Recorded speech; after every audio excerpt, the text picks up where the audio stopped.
Bonjour mesdames, messieurs, merci de suivre votre émission Point de vue. Ousmane Sonko, Jean-Luc Mélenchon, les thèmes abordés, le débat suscité, la publication des rapports des corps de contrôle, le coût de la vie, les réformes annoncées au plan politique.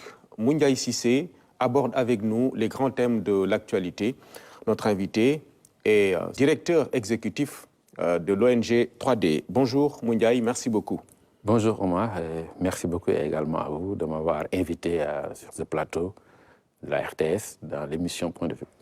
Merci. Alors, la société civile sénégalaise, évidemment très active en période électorale. On a vu l'impact des actions que vous avez menées pour la tenue de l'élection présidentielle. Mais l'impression qu'on a, c'est que votre rôle se limite à cette matière électorale-là. Ah oui, non. Bon, d'abord, je voudrais saluer les Sénégalaises et les Sénégalaises qui nous regardent, si vous me le permettez. Bien sûr. Et adresser mes vives félicitations à votre nouveau directeur général, M. Pape Alenia, qui a été un promotionnaire au lycée Ablaye Sadji, et ensuite avec qui j'ai beaucoup travaillé, j'ai beaucoup collaboré. Donc c'est l'occasion pour moi de le féliciter pour ses nouvelles fonctions et lui souhaiter plein succès. Il y a eu beaucoup de débats autour de sa nomination. Moi, je suis de ceux qui pensent que c'est un poste mérité. Si on l'aurait nommé même ministre, je pense que ce serait mérité parce qu'il a toujours fait preuve d'engagement et de professionnalisme dans ce qu'il fait. Donc, c'est l'occasion de le féliciter et de l'encourager. Maintenant, pour revenir à votre question, je dirais que non, nous, notre travail ne se limite pas seulement à la matière électorale. La société civile, elle est plurielle, justement. Il y a diverses sociétés civiles qui sont complémentaires. Il y a une société civile qui est productrice, entre guillemets, de connaissances sur différentes thématiques. Tu prends la santé, moi je dirige par exemple une coalition d'organisation de la santé qui travaille donc sur le plaidoyer sur la santé en matière de lutte contre la malnutrition, contre le VIH-Sida et bien d'autres thématiques. Tu prends la question de l'éducation, il y a beaucoup d'organisations de la société civile sur la question, comme COSIDEP et autres. Tu prends sur l'environnement. Oui. Donc la société civile, elle est plurielle et elle est dans la diversité. Et c'est cette diversité qui fait sa richesse. Seulement, les questions politiques sont beaucoup plus mises en exergue par la presse. Nous, on peut bailler entre guillemets. Donc, du coup, quand il y a une société civile qui adresse ces questions, c'est cette société civile-là, en général, qui est beaucoup plus vue. Mais il y a énormément de thématiques et de problématiques que prend en charge la société civile. D'accord.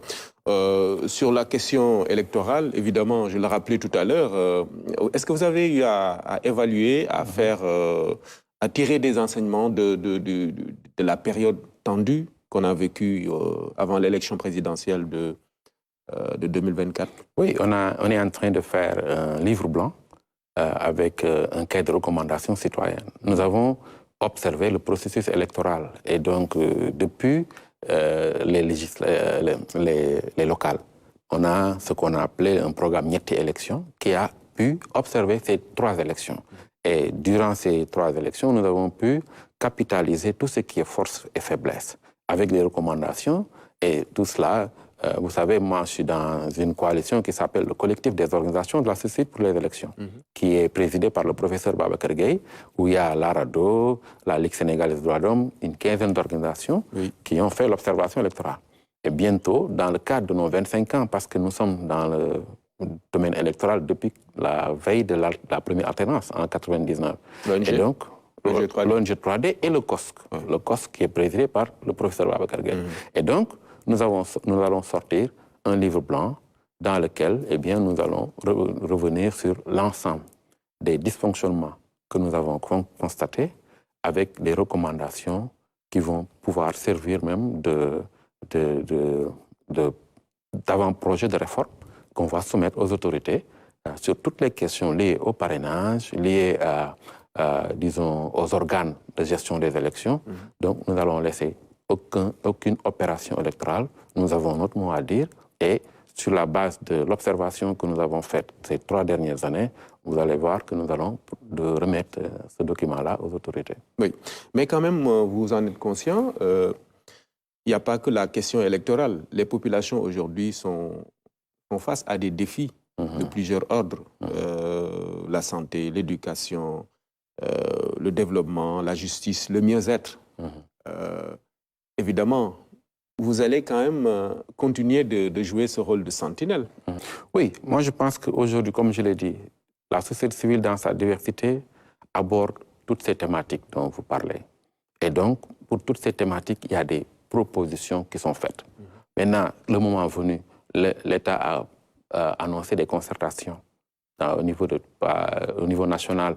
Le moment venu, on va les mettre sur la table. Mais même avant ça, chaque jour que Dieu fait, nous sommes sur le terrain à accompagner les communautés. Nous, par exemple, quand vous prenez l'ONG 3D, l'ONG 3D, c'est seulement 20% de son budget qui entre dans les questions de gouvernance démocratique. Tout le reste entre dans les questions de développement. Quand vous allez à Podor, à Matam, partout un peu dans les régions, nous avons 7 bureaux régionaux. Et dans ces bureaux-là, nous accompagnons les communautés à avoir accès à l'eau potable à travers des... Nous avons signé, par exemple, des conventions avec OFOR à mettre l'eau potable à la disposition des communautés, à mettre en place des périmètres irrigués villageois, des châteaux d'eau, etc. Nous faisons, comme d'autres organisations de la société civile, nous faisons beaucoup de choses sur le terrain, en complément aux actions de l'État. Mais c'est les questions politiques qui prennent le dessus au niveau de la presse. Mais les organisations de la société civile, au-delà de l'ONG 3D, il y en a beaucoup qui sont sur le terrain pour accompagner les communautés dans le leadership féminin et dans bien d'autres domaines. Dans la question électorale, est-ce que vous comprenez cette difficulté que pointent certains observateurs qui ont du mal à délimiter votre rôle? Est-ce que l'équidistance requise dans les conflits politiques est de mise dans la posture que vous avez? Vous savez, chaque fois qu'une organisation de la société civile prend des positions, ça peut ne pas plaire à un camp. Parfois, c'est l'opposition qui pense que telle organisation a pris une position pro-État.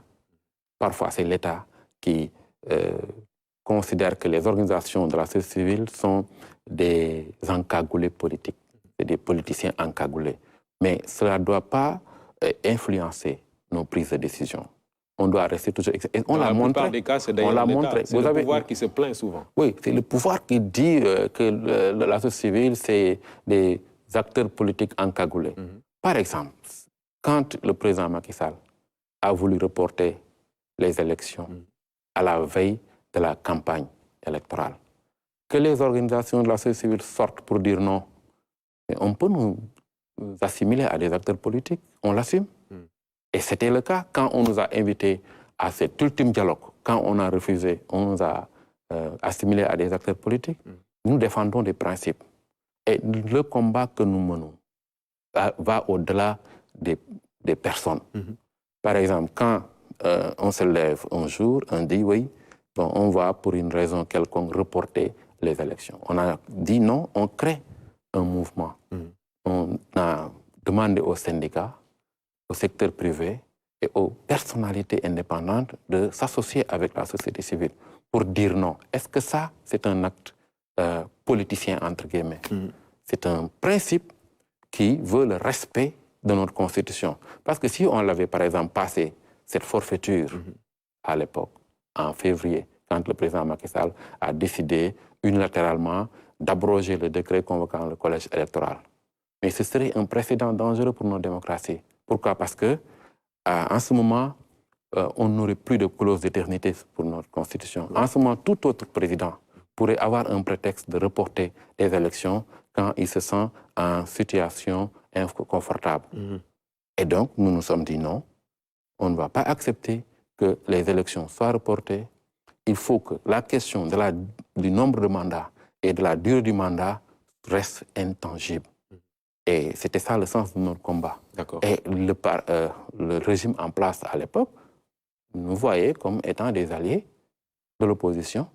Et mieux, après Arsène élection, nous sommes allés avec les candidats pour créer le mouvement FIPO, pour dire non, on ne va pas accepter que les élections soient reportées. Vous pensez que ça, ce n'est pas un rôle citoyen? Vous pensez que c'est un rôle politicien? C'est un rôle politique, mais dans un engagement politique non partisan. la société civile peut avoir des positions politiques non partisanes. Très bien. Et ça a été le cas, et c'est toujours le cas quand elle sera constante dans cette démarche, dans cette posture, je veux dire. Depuis 1999, moi, je suis sur les élections. Très bien. Et depuis 2000, donc la première alternance jusqu'à 2024, aujourd'hui, le COS va organiser d'ailleurs ses 25 ans. Depuis lors, depuis les Majid Ndiaye, les feux Mamadou Mbodj, Alioune Tine, parce que quand on crée le COS, c'était avec tous ces gens-là. Moi, je faisais partie des Benjamins. Depuis lors, nous avons été constants. D'accord. Alors, à l'issue de cette élection-là, le PASTEF est au pouvoir avec la coalition qu'il a accompagnée. Ousmane Sonko, le leader de ce parti, a reçu Jean-Luc Mélenchon, un homme politique français qu'on ne présente plus, très tonitruant. C'était un grand soutien quand même de ce parti pendant les périodes difficiles. Alors, avant d'arriver les thèmes qui ont été abordés durant leur conférence à l'université, il y a une proximité assumée.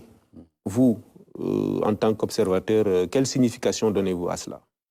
Je pense que c'est logique que le président Ousmane Sonko essaie de renvoyer l'ascenseur à Jean-Luc Mélenchon parce qu'il fait partie des rares qui l'ont soutenu en France, avec même l'appui de ses parlementaires, et un soutien affirmé, un soutien assumé. Alors, donc, qu'ils le reçoivent, je pense que c'est très normal. Et aujourd'hui, quand vous prenez les partis de gauche ou les partis qui se réclament de la mouvance libérale, ils ont des cadres où ils se retrouvent pour développer des alliances. PASTEF, on ne peut pas dire que c'est un parti libéral, on ne peut pas dire que c'est un parti de gauche. Donc, ils ont l'idéal panafricaniste. Ils ont un idéal panafricaniste. Oui. Donc, c'est normal qu'ils essaient de développer des alliances. Donc, sur ce plan, moi, je pense qu'il n'y a rien à dire qu'ils développent des alliances. À mon avis, donc, c'est de bonne guerre qu'ils cherchent à avoir des alliances. Et surtout que, bon, il l'avait beaucoup soutenu quand il était en défi. Mais il y a eu des biais dans cette rencontre, et plusieurs biais qu'il fallait éviter. Le premier biais, à mon avis, c'est d'abord... le président Ousmane Sonko était dans l'opposition. Il pouvait tout se permettre en tant qu'opposant, avec une liberté de ton, tout ça. Entre-temps, il est devenu Premier ministre, il est au pouvoir. Donc, il sera difficile de dissocier son rôle en tant que président de parti et son rôle en tant que Premier ministre. C'est la question que je voulais poser, justement. Je veux dire, est-ce que de Dakar, on peut entendre ce discours qui critique violemment la France et Macron? Donc, de votre point de vue, c'est difficile de lui enlever la casquette de Premier ministre et peut-être voilà, de dire que c'est le président du parti qui parle. Oui, c'est ce que je dis. Il est difficile parce qu'aujourd'hui, Ousmane Sonko est connu à travers le monde et suscite beaucoup de curiosité de la part même des jeunesses africaines, par exemple. Donc, la position de Ousmane Sonko, ce n'est pas toujours perçu comme la position d'un leader de parti politique. Aujourd'hui, qu'il a même changé de posture pour devenir Premier ministre du Sénégal. Aujourd'hui, tout le monde sait que donc, tout acte qu'il pose peut être interprété comme un acte engageant le Sénégal. Et c'est là que je dis, ça peut constituer un biais dans nos relations avec... Même s'il clarifie lui-même que c'est le chef de parti qui reçoit un autre. Hein? Oui, mais tu sais, quand on sort pour faire certaines déclarations, c'est pas évident que toute l'intégralité du discours arrive à convaincre. Arrive à tout le monde. Parfois, c'est des séquences du discours, parfois, c'est des extraits du discours. Mais ce que les gens retiennent, c'est que M. Sonko, Premier ministre du Sénégal, a reçu Mélenchon, ce qui est en soi pas un problème, à mon avis, mais c'est parfois la tournure des débats qui peut peut-être mettre mal à l'aise un peu par rapport au partenaire. Il y a un opposant français qui vient et voilà, un Premier ministre donc, qui... Pour moi, d'abord, l'autre biais, c'est, à mon avis, il aurait dû le recevoir dans un espace public hors de l'université de Dakar. Pour moi, ça a été aussi un biais. Et vous avez vu ce qui en est suivi, parce que c'était pas pour débattre de questions académiques. Donc, on pouvait le recevoir, il a le droit de le recevoir, mais ailleurs qu'à l'université, parce qu'on doit épargner l'université. Ça ouvre la voie à d'autres formations politiques qui peuvent également dire que voilà, on peut venir retenir. Pour moi, ils pouvaient le recevoir ailleurs et avec tout ce qu'il faut comme position extra. L'autre biais, c'est la question de l'homosexualité qui a un peu pollué le débat, alors qu'il y a eu d'intéressantes thématiques abordées. Par exemple, nos rapports avec l'Occident, les rapports nord-sud, donc la question de l'accaparement de nos terres par l'armée française et bien d'autres thématiques abordées lors de cette conférence. C'est vrai que la question, le sujet lié au droit à l'homosexualité a pollué le débat. Et donc, c'est ce que je dis. Donc, il y a eu des biais dans cette rencontre. Et pourtant, dans la première prise de parole, Mélenchon n'a pas abordé la question de l'homosexualité. C'est peut-être le président Sonko qui, dans sa prise de parole, est revenu là-dessus. Et je pense que dans un premier temps, il l'avait bien abordé, en étant ferme sur la question pour dire que, voilà, au Sénégal, ça va être difficile. Comme le président Macky Sall. Il ne faut pas nous l'imposer, c'est contraire à nos valeurs, mais les termes qui ont gêné et suscité peut-être la colère, c'est que c'est toléré et géré chez nous. Oui. Le président Macky Sall a été catégorique sur la question. Quand il a reçu Obama, il a reçu Trudeau. Je crois qu'il a été catégorique. Le président Ousmane Sonko a toujours été catégorique sur la question. Il avait même promis de criminaliser l'homosexualité à leurs opposants. Et l'autre jour, quand il a aussi reçu Mélenchon, il a, dans un premier temps, été clair sur la question. Oui. Mais après, il y a eu un biais en disant que c'est toléré. Dans un pays où l'homosexualité est tolérée, on ne refuse pas qu'un homosexuel soit entré dans un cimetière. Dans un pays où l'homosexualité est tolérée, on ne refuse pas qu'ils se regroupent dans une maison pour faire leur fête. Mais ici, tout le monde sait qu'on a eu des cas où toute une communauté s'est levée pour dire non à l'enterrement d'un tel homosexuel dans un cimetière. On a vu des homosexuels, disons, persécutés parce qu'ils se sont regroupés. C'est même qualifié comme un acte contre nature, puni par la loi. Par la loi. Donc, du coup, alors, moi, je pense qu'il aurait dû se limiter à sa première déclaration. Avec ces ONG et certaines opinions qui pensent qu'il aurait dû être plus ferme sur la question. Comme il a toujours été le cas. Il a toujours été clair sur cette question. Mais peut-être par un peu de courtoisie, il a voulu gérer peut-être Jean-Luc Mélenchon, mais pour moi, il ne fallait pas. Il fallait qu'il continue d'être ferme sur la question. Mais pour autant, nous ne sommes pas pour la persécution des homosexuels. Je le dis et je le répète. Alors, parce que, comme vous avez vu, quelques organisations même qui disent que oui, quand ils sont malades, on doit les soigner. Quand ils travaillent quelque part, on ne doit pas les persécuter. Ça ne veut pas dire qu'on les tolère, mais ça, c'est des obligations. Un médecin qui voit un homosexuel arriver, il doit le traiter et le soigner, par exemple. C'est ça, défendre les droits de ceux qu'on considère comme des homosexuels. Ce n'est pas encourager, faire la promotion des homosexuels. Parce qu'au Sénégal, il est clair que, comme le président Macky Sall l'avait dit, les Sénégalais ne sont pas encore prêts à adopter une loi sur les LGBT. Alors, les urgences sociales, le coût de la vie en priorité, la promesse de baisse des prix des denrées, elle est maintenue. Le Premier ministre Ousmane Sonko l'a dit. Il y a juste des préalables à régler. Mais une chose est claire, c'est une question assez complexe et tout le monde le reconnaît. Seule la solution structurelle peut régler ce problème-là. À partir de ce moment, quelles sont les leçons, de votre point de vue, à tirer du point de vue des rapports ou des discours qui sont tenus aux populations souvent par les politiques sur cette question-là? Je crois que la première chose que les nouvelles autorités doivent faire, c'est de développer une stratégie de communication qui amènerait les populations à comprendre que c'est une question difficile. Ça, c'est un.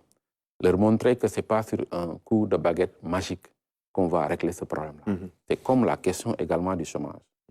Que c'est des questions difficiles, c'est des questions qui doivent trouver une solution structurelle. Par exemple, en arrivant à une souveraineté alimentaire, comme le président Sonko l'a dit d'ailleurs. Ça demande du temps, c'est une solution à plus ou moins moyen terme ou long terme. Et ça, je crois qu'in fine, c'est ce que les Sénégalais attendent. Donc, mais par la même occasion, il faut essayer de trouver, pour le moment aussi, un palliatif. Parce que, comme il l'a dit, les Sénégalais sont fatigués. Et les Sénégalais ne comprennent pas. Sur les questions techniques-là, ils ne vont pas comprendre que oui, c'est parce que c'est des produits que nous importons, nous n'avons pas une maîtrise parfaite des prix, etc. Le Sénégalais lambda... Ce qui est vrai aussi. Ce qui est vrai. On n'a pas de marge de manœuvre. C'est pourquoi je dis, le Sénégalais lambda ne va pas s'attarder sur ces questions techniques. Donc, il va falloir communiquer sur ça, mais en même temps, essayer d'avoir un palliatif en attendant la solution structurelle. Ça veut dire continuer à subventionner un moment, parce que la subvention ne peut pas être tenable sur une période de longue durée. Donc, ce qu'il faut maintenant, mais il faut que les Sénégalais sentent, parce que c'est une promesse électorale. C'est ça. Pour les Sénégalais qui ont voté pour le duo Diomaye-Sonko, et pour même ceux qui n'ont pas voté pour ce duo, ils s'attendent à ce que ils veulent un mieux-être. Un mieux-être, ça c'est évident. Maintenant, on ne peut pas continuer à leur dire il faut attendre. Mais ce discours de vérité-là dont vous parlez, tout est dans les promesses. On n'attend pas d'être au pouvoir pour tenir un discours de vérité. C'est le sens de la question. Il faut que les politiques sachent parler aux électeurs, je veux dire. Je suis parfaitement d'accord avec toi. Mais je veux surtout maintenant qu'ils sont au pouvoir. Ils sont au pouvoir, ils sont confrontés à la réalité du pouvoir. Ils savent que ce n'est pas par un coup de baguette magique qu'on règle ces questions difficiles que constitue la question du chômage, la question des prix des denrées de première nécessité. Il faut beaucoup de concertation avec le secteur privé, il faut beaucoup de concertation avec les parties prenantes. Ça demande du temps. Il faut également développer une politique de souveraineté alimentaire. Travailler sur le long terme. Oui. Ça, il faut communiquer pour leur dire qu'on va y arriver. Il va falloir avoir un peu de patience. Mais en attendant, je pose ça sur la table. Parce qu'en attendant aussi, les Sénégalais qui ont eu beaucoup d'espoir à ce nouveau régime attendent à ce que les choses bougent. Ils ne vont pas attendre 2 ans sans rien dire. Ils ne vont pas attendre 1 an sans rien dire. Donc, il faut qu'il y ait des prémices de ce bien-être-là, des prémices de ces baisses annoncées pour les calmer, à mon avis. Mais on ne peut pas les faire attendre pendant un délai un peu éloigné. Mais communication, pour qu'ils comprennent qu'au-delà même de ces questions très difficiles que constituent le chômage et la cherté de la vie, pour toutes les autres questions, il va falloir que ce régime communique pour tenir un langage de vérité sur la nécessité pour les Sénégalais d'être un peu patients pour arriver vraiment à des solutions durables, mais qu'en attendant quand même, puisque c'était une promesse, qu'ils fassent un geste, peut-être d'ici 1 mois, 2 mois, pour que les Sénégalais sentent qu'il y a eu au moins un point changement. assez intéressant sur lequel j'aimerais avoir votre avis en tant que société civile et peut-être les attentes aussi, parce qu'il n'y a pas que l'État. La problématique jeune et les difficultés qu'on voit aussi, comme l'immigration, c'est un exemple, l'immigration clandestine. Est-ce que vous travaillez dans la conscientisation, par exemple, de cette couche-là de la population? Oui, si vous entrez dans notre site, vous voyez un peu, avec la GIZ, nous avons un programme qui essaie de fixer les jeunes au niveau des terroirs, en finançant des projets de jeunes, en incitant également des jeunes qui sont partis à l'immigration, en les incitant à revenir au Sénégal. En quoi faisant? En essayant de voir avec eux des projets qui sont adaptés au terroir pour les financer et les inciter à rester travailler au niveau du terroir.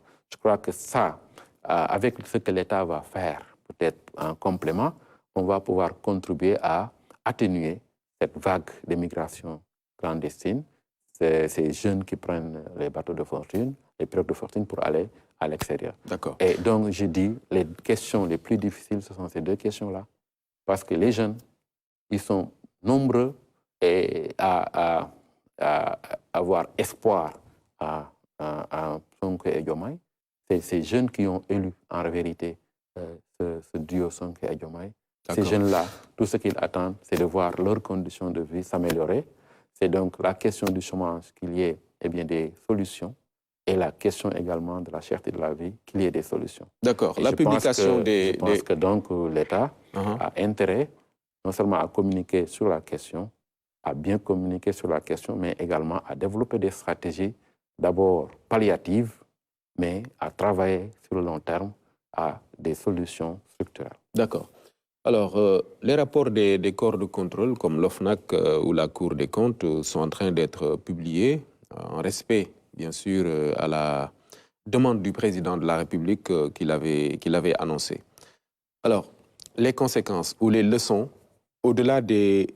Parce que ce que tout le monde attend aujourd'hui, c'est des suites judiciaires. Est-ce qu'au-delà, il n'y a pas aussi ici des leçons à tirer de votre point de vue?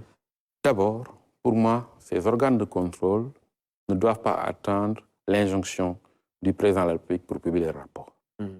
C'est une disposition législative qui donc les contraint à publier les rapports. Donc, ils doivent publier les rapports chaque année. Ils ne doivent pas attendre que le président de la République fasse une sortie pour leur demander de publier les rapports pour les publier. Pourquoi garder les rapports? Ça n'a aucun sens. Les organes de contrôle doivent jouer pleinement leur rôle. Et c'est ça le problème. Je pense que le problème aussi, c'est ça. On est organe de... Je crois que le Conseil constitutionnel a déjà montré la voie pour dire que tout organe de contrôle qui veut être indépendant doit prendre ses responsabilités. Doit prendre ses responsabilités, peut l'être. Donc, les organes de contrôle, que ce soit l'IGE, que ce soit la Cour des comptes et l'OFNAC, ne devaient pas attendre l'injonction du président de la République pour sortir ces rapports. Ça, c'est un. Deuxièmement, ces rapports sont sortis. Et le sentiment généralisé des Sénégalais, c'est qu'il y a eu un carnage financier inacceptable. Quand vous voyez ces rapports, plus vous les lisez, plus vous avez mal au cœur. Pour dire que les ressources publiques sont accaparées par une poignée de personnes, ceux qui étaient au pouvoir. Je ne dis pas que tout le monde doit être dans le même sac. Tout le monde a fauté. Oui, mais ceux qui ont fauté doivent rendre des comptes. Quand vous voyez ce qui s'est passé à la SICAP, mais vous avez mal au cœur. Plus moi je lis ce rapport sur la SICAP, plus j'ai mal. Et quand vous voyez aussi le rapport sur la COVID-19 avec la Cour des comptes, vous avez mal. Les fonds force Covid. C'est ce qui nous avait amené à mettre en place Suñuy milliards de RS. La coalition Suñuy milliards de RS, le Premier ministre d'alors, M. Amadou Ba, nous avait reçus avec de fermes promesses qu'il y aurait des suites. Rien. Aujourd'hui, ce nouveau pouvoir est venu. Fort heureusement, en Conseil des ministres, on a vu que le ministre de la Justice a annoncé que ce rapport force Covid-19 de la Cour des comptes ne va pas continuer à dormir dans les tiroirs parce que quand même le carnage financier est terrible. Et donc, c'est l'argent du contribuable sénégalais. On ne peut pas accepter que ce soit dilapidé comme ça. Maintenant, il ne faut pas confondre aussi règlement des comptes et reddition des comptes. Je pense que si on doit faire le traitement de ces dossiers, ça doit être un traitement équidistant et juste, qu'il n'y ait pas de chasse aux sorcières, que ce soit vraiment un traitement non sélectif et pas un traitement sélectif. Parce que sinon, ça peut faire un effet boomerang. Vous vous souvenez, quand le président Macky Sall est venu au pouvoir, il avait commencé avec Mimi Touré à faire la traque des biens mal acquis. Les Sénégalais avaient applaudi. Après, quand ils ont vu que cette traque était injuste, parce que c'était orienté sur les adversaires politiques seulement, c'est là que ceux qui étaient des coupables, ceux qui étaient bannis, sont devenus des héros. Quand au début on avait arrêté Karim Wade, par exemple, les Sénégalais avaient applaudi, mais après c'est les Sénégalais qui ont exigé sa libération parce qu'il y a eu sur la liste de ceux qui avaient été programmés pour la traque d'un bien mal acquis, ceux qui étaient laissés libres. Et donc, c'est pourquoi je... C'était une justice sélective, ouais. quoi. Donc, je pense que donc, les Sénégalais réclament une justice juste, excusez de la répétition, pas de traitement sélectif, pas de justice à géométrie variable. Et je peux espérer avec le nouveau ministre de la Justice qui est connu pour son intégrité, pour sa rigueur aussi. Pour sa rigueur. Ouais. Et donc ça, au moins, ça peut, moi, en tout cas, me donner espoir, parce que tout le monde sait que le ministre actuel de la Justice, M. Ousmane Diagne. Ousmane Diagne, c'est quelqu'un qui est connu pour sa rigueur et pour également son équidistance. Et donc, pour cela, je pense que quand même, l'État doit aller jusqu'au bout de sa logique. Mais pas de règlement des comptes, pas de traitement sélectif de ces dossiers. Entendu. Alors, dans cette rubrique gouvernance économique et financière, il y a la question de la protection des lanceurs d'alerte. Il semble que un projet de loi est en gestation, mais déjà, il se passe des choses que beaucoup dénoncent aujourd'hui. Et lanceur d'alerte qui veut, il suffit d'avoir son portable et de filmer, etc., pour dénoncer ce que Moundiaï a ou un autre. Vous, qui êtes de la société civile également, d'ailleurs, il y a certains d'entre vous qui veulent être intégrés dans ce lot-là. Lorsque vous voyez cela, vous dites quoi? Oui, nous avons dit attention. Il y a une différence entre lanceur d'alerte et dénonciateur, délation et gratuite, calomnie, diffamation. Il faut faire la part des choses. Alors, lanceur d'alerte, dénonciation, c'est différent de calomnie, de délation et de diffamation. Quand, effectivement, le président de la République a parlé de ce projet de loi, on a commencé à voir des gens filmer des maisons, pour faire de la délation. Ce n'est pas ça l'objectif. Vous savez, cette initiative est lancée depuis 1998. C'est une recommandation forte de la Déclaration des Nations Unies adoptée à son Assemblée générale en 1998 pour mettre en place une loi de protection des lanceurs d'alerte.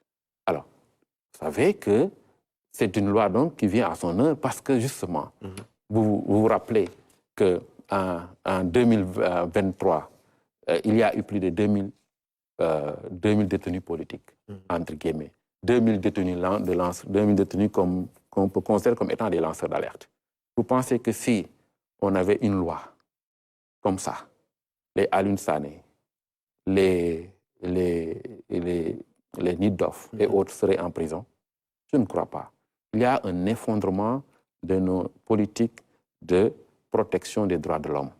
On n'a pas une politique de promotion des droits de l'homme au Sénégal. D'accord. Et ça s'est effondré, à mon avis, depuis après Diouf. Mais l'enjeu... Et c'est pourquoi. L'enjeu, oui, ce qui est important aujourd'hui, c'est de savoir qui est lanceur d'alerte. C'est ça. C'est pourquoi nous avons faire cette pratique-là. Nous avons fait le 24 avril passé, le 24, on est au mois de mai, le 24 avril passé, donc le 25 avril passé, on a fait un atelier des organisations de la société civile avec les Seydi Gassama, les Sadiq Niasse, Amnesty, RADDHO, les Alioune Sané, pour définir le périmètre de ce qu'on appelle, nous, lanceurs d'alerte.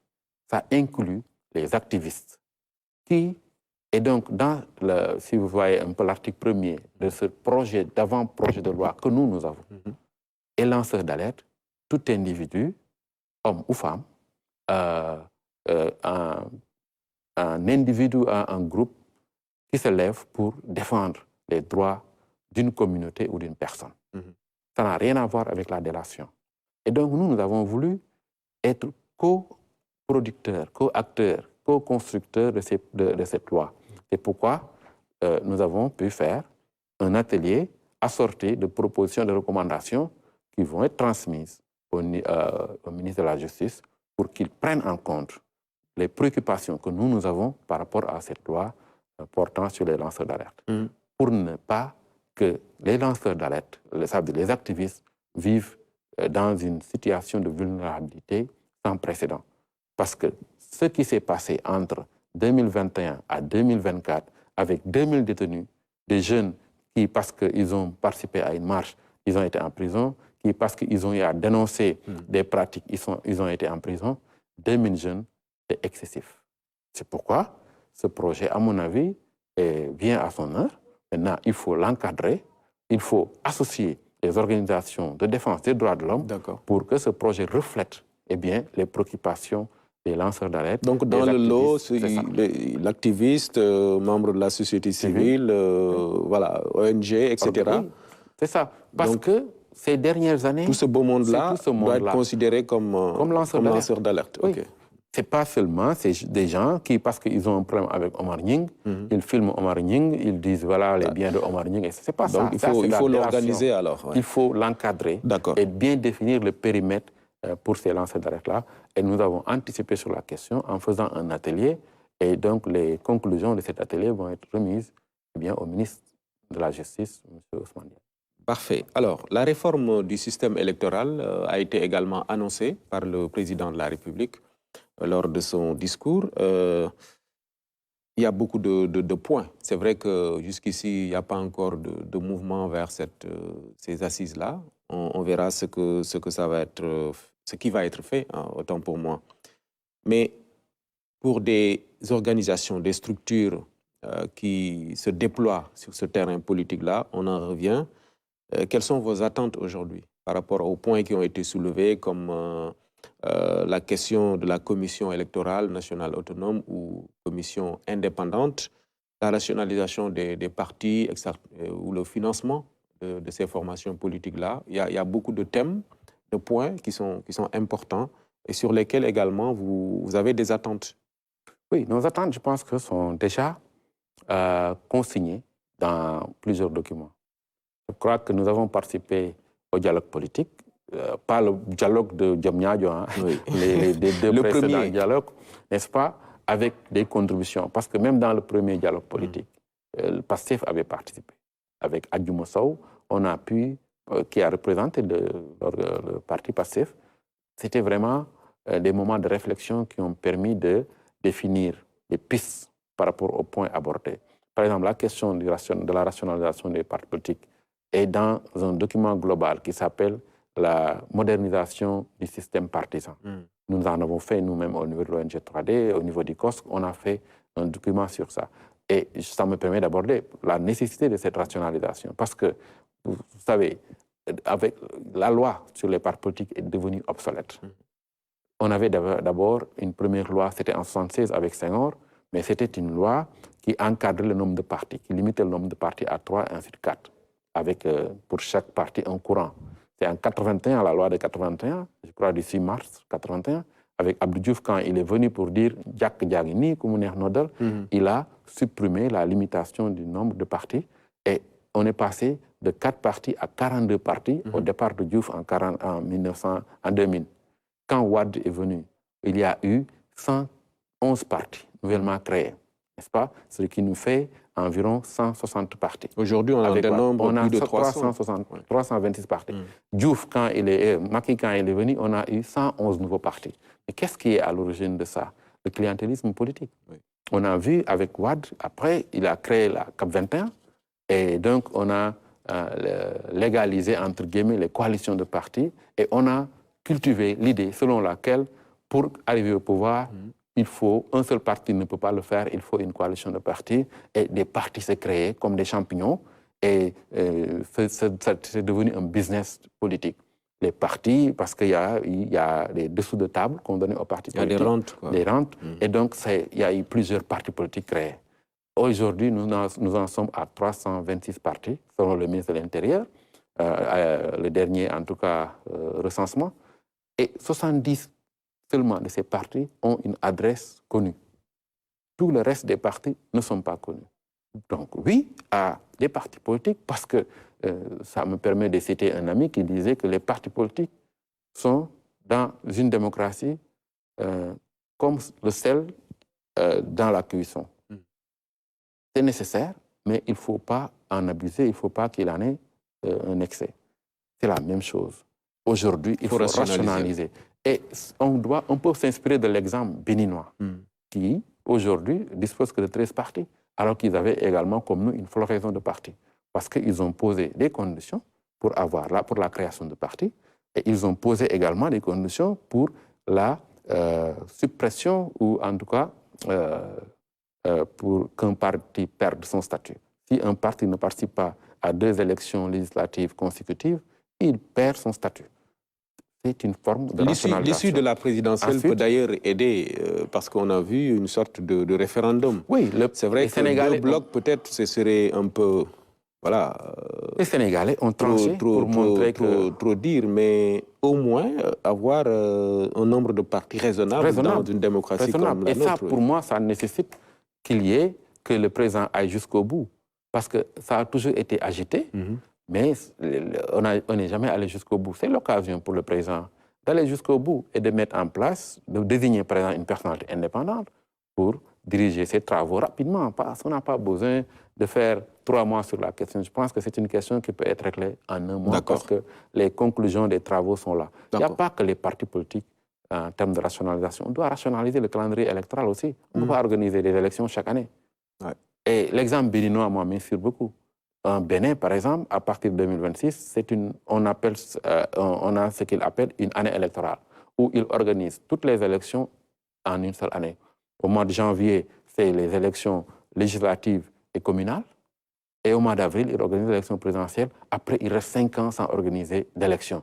Au Sénégal, on a discuté sur la question lors des précédents dialogues pour aller vers la rationalisation du calendrier électoral. On avait dit qu'on l'appliquerait après la présidentielle. Je crois qu'il est temps également de rationaliser le calendrier électoral pour qu'on n'ait pas des élections chaque année. Ouais. Ça, c'est important. Parce qu'on va vers des législatives, des locales après. Et c'est ça. Bon, voilà. Donc, on peut regrouper les élections en une seule année. Comme ça, les gens travaillent. L'autre aspect, c'est le financement des partis politiques. Je crois que le préalable, c'est la rationalisation des partis politiques. Donc, on doit aller vers la rationalisation. Sans rationalisation, on ne peut pas financer. On ne peut pas financer 326 partis. Parfois, c'est des partis qui n'existent que de nom, des partis cabines téléphoniques, comme on dit. L'autre aspect, maintenant, c'est les organes de contrôle. CENI ou Sénat. Ou CENI. Ouais. Je pense que le nom importe peu. Quand vous allez au Bénin, ils ont une Sénat, mais qui est différente de notre Sénat, par exemple. Complètement. La Sénat du Bénin est indépendante. La Sénat du Bénin est composée, par exemple, d'un conseil, d'un collège électoral avec un représentant de la majorité parlementaire, un représentant de la minorité parlementaire, un représentant de la magistrature élu. C'est un magistrat élu. Et donc, c'est ce dispositif-là du collège électoral qui met en place une direction générale des élections. Le directeur général des élections est recruté par appel d'offres et placé sous l'autorité du collège électoral, du président de la Sénat. Pour dire que c'est le nom Sénat là-bas, on a une Sénat ici, mais qui ont des prérogatives et des missions différentes. Donc le nom importe pas. Je pense qu'au Sénégal, nous avons un système qui marche. Le problème, en général, c'est les hommes. Par exemple, aujourd'hui, un système qui a généré 3 alternances, on ne peut pas dire que ça ne marche pas. Nous avons un système mixte. C'est un système éprouvé, quoi. Oui, un système éprouvé, un système mixte avec l'État qui organise. L'État, quand je dis l'État, c'est l'exécutif avec la direction générale des élections qui organise, la justice qui proclame les résultats et un organe de supervision qui est la Sénat. Il s'est trouvé que maintenant, la Sénat qu'on avait épuisé, les membres avaient épuisé leur mandat, on les avait laissés ici, il y avait l'usure, n'est-ce pas, de la fonction. Ensuite, on a mis en place, on a nommé une Sénat qui n'a aucune légitimité parce que les conditions de renouvellement de cette Sénat n'ont pas été conformes à la loi. Parce qu'il y a eu un renouvellement intégral alors que ça devait être renouvelé au tiers. Donc tout ça fait que, certainement, le président veut changer. Et ça nous donne l'occasion d'aller vers... Mais changement dans quel sens? Vous n'avez pas encore répondu à la question. Changement, c'est quoi? Est-ce que je pense qu'on peut aller vers CENI, une autorité. commission électorale indépendante ou autonome? Je ne suis pas pour la CENI. La CENI, c'est mis en place en général dans des pays post-conflit. Parfois, c'est en général. Et la CENI également, elle est problématique parce qu'il y a des représentants de partis politiques. Et ça, les acteurs politiques transposent leurs problèmes dans ces organes en général. C'est ce que propose le président, hein? Oui, le président, je pense que sa volonté, elle est noble. Il propose. L'intention, elle est bonne. C'est une bonne intention parce que qu'est-ce que veut le président? Un organe avec des prérogatives qui lui permettent d'être indépendante. Ça peut s'appeler CENI, mais pas des CENI à des pays qui sont en post-conflit, qui ont mis leur CENI après des périodes de conflit très difficiles. Okay. Alors, CENI ou Sénat, je dis pas en tout cas des CENI à l'image de cela. Okay. Mais l'intention du président, elle est bonne. C'est d'avoir une un organe de gestion des élections qui soit indépendant, qui puisse organiser des élections libres et transparentes. Je crois qu'on peut partir de ce postulat-là et voir comment améliorer l'existant en mettant en place, par exemple, comme nous l'avons proposé, société civile, une haute autorité de la démocratie qui pourra en même temps gérer la question de la création des partis politiques, de la rationalisation des partis politiques, eh bien, du financement des partis politiques et de l'organisation des élections. Ok, toujours... Donc, ce qu'il y a lieu donc, de dire, c'est oui, pour un organe indépendant, avec des prérogatives, comme il l'a annoncé, des prérogatives beaucoup plus importantes, pour que plus jamais au Sénégal, on ait à revivre ce qu'on a vécu en 2023, quand la Direction générale des élections refuse de donner une fiche de parrainage à un candidat, ou quand la CDP refuse de donner une attestation de paiement de la caution. Ça a montré que donc, il faut revoir le circuit, le système électoral pour l'améliorer. D'accord. Toujours en termes d'enseignement et de leçons, le débat. De votre point de vue, quelle doit être maintenant la posture des acteurs politiques, des leaders politiques, des partis surtout, dans ce cadre-là? Je pense qu'il y a 3 leçons à tirer et qui, à mon avis, c'est important pour les générations à venir. 1. La question de la durée du mandat et du nombre de mandats. Je crois que c'est un débat révolu maintenant. On ne va plus revenir là-dessus parce que déjà, les mandats du président Diomaye vont coïncider avec le nombre annoncé dans la Constitution. D'accord. Parce que ces 5 ans, avec le président Macky Sall, comme avec Wade, il y avait cette confusion sur quel mandat il faut considérer parce qu'ils ont été élus pour un mandat de 7 ans, alors que la Constitution parle de mandat de 5 ans. Maintenant, première leçon, on n'a plus à débattre du nombre de mandats. 5 ans renouvelés une fois. Une fois, c'est fini. Deuxième leçon, c'est par rapport à la question des clauses d'éternité. C'est-à-dire qu'il est clair que plus aucun président n'osera toucher disons, au délai la Constitution.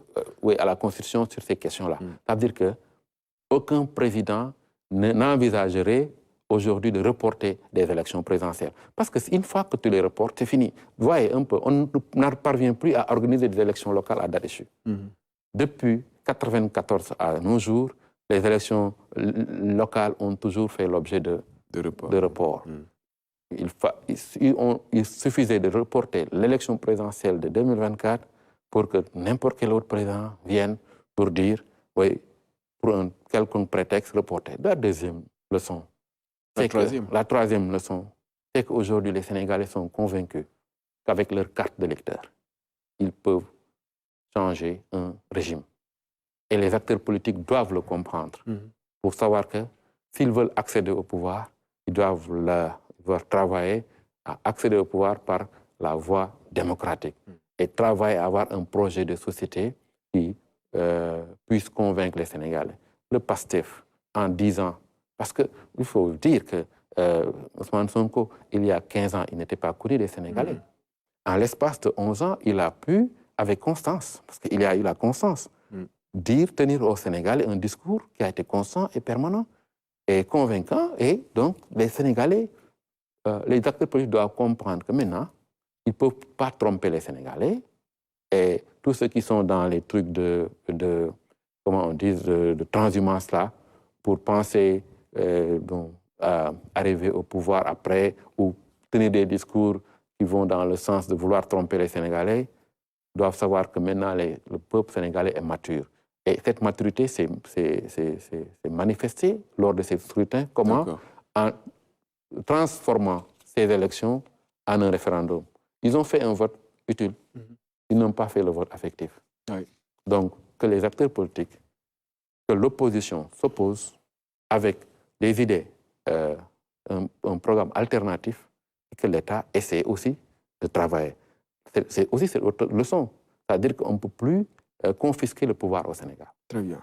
Et que donc, ceux qui viennent aussi d'être élus doivent savoir qu'ils doivent travailler pour rester au pouvoir. S'ils ne travaillent pas, les gens vont les remplacer. Ça aussi, c'est des leçons. Le plus normalement du monde. Merci beaucoup. Merci Moundiaï Sissé, directeur exécutif de l'ONG 3D, démocratie, développement, droits humains. C'est bien cela. Merci d'être venu. C'est moi Ça a qui vous été un remercie. plaisir de vous accueillir sur ce plateau. Mesdames, Messieurs, merci à vous aussi d'avoir suivi. On se donne rendez-vous dimanche prochain.